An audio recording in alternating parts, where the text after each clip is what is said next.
আসসালামু আলাইকুম। Hello guys, মুই আইয়া পড়লাম আবার ওয়াইস। কেমন আছেন আপনারা নেবাইরা আফারা বুয়ারা বন্ধুরা? আশা করি হগলটি ভালোই আছেন। তো স্ক্রিনে যেই পাড়াটারে দেখতে পারতে আছেন, আশা করি আপনারা হগলটি চেনেন। নতুন করে আর পরিচয় করাই দেওয়ার কিছু নাই।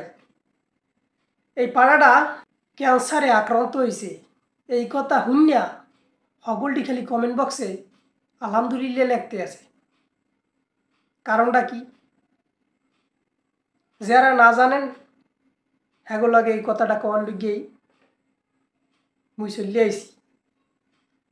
এই পাড়াটা হইল ইসলাম বিরোধী, ধর্ম বিরোধী, কোরআন বিরোধী।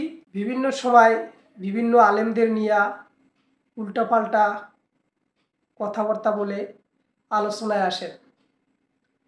আমাদের প্রিয় নবী হযরত মুহাম্মদ সাল্লাল্লাহু আলাইহি সাল্লামকে নিয়ে এই পাড়াটায় কটূক্তি করে কথা বলে আলোচনায় আসে একবার। ভাইরে, আল্লাহ তাআলা ছাড় দেন কিন্তু ছেড়ে দেন না। বাংলাদেশে একমাত্র নাস্তিক, নাম্বার ওয়ান নাস্তিক আসাদ নূর ওরফে পাড়া। আল্লাহ তাআলা এই পাড়াটারে হেদায়েত দান করুক।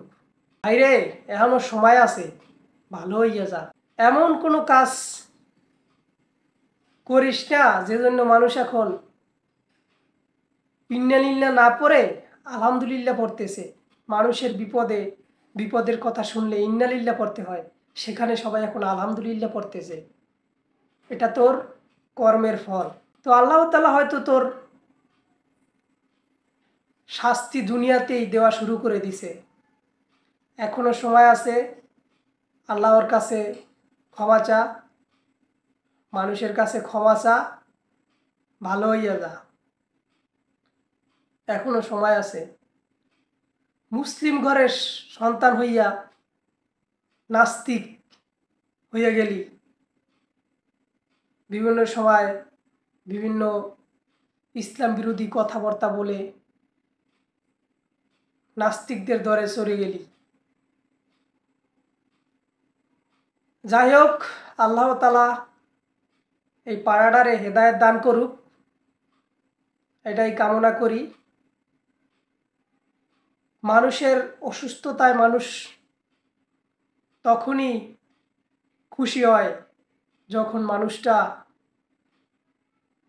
সবার মনে কষ্ট দিয়া কথা বলে, আমাদের প্রিয় নবীকে নিয়ে কটূক্তি করে, আমাদের ইসলাম নিয়া, কোরআন নিয়া, আমাদের আলেমদের নিয়া উল্টোপাল্টা কথাবার্তা বলে আলোচনায় আসে। যাই হোক, আর বেশি কথা বাড়াবো না। আল্লাহ তাআলা এই আসাদ নূর ওরফে নাস্তিক পাড়াকে হেদায়েত দান করুক।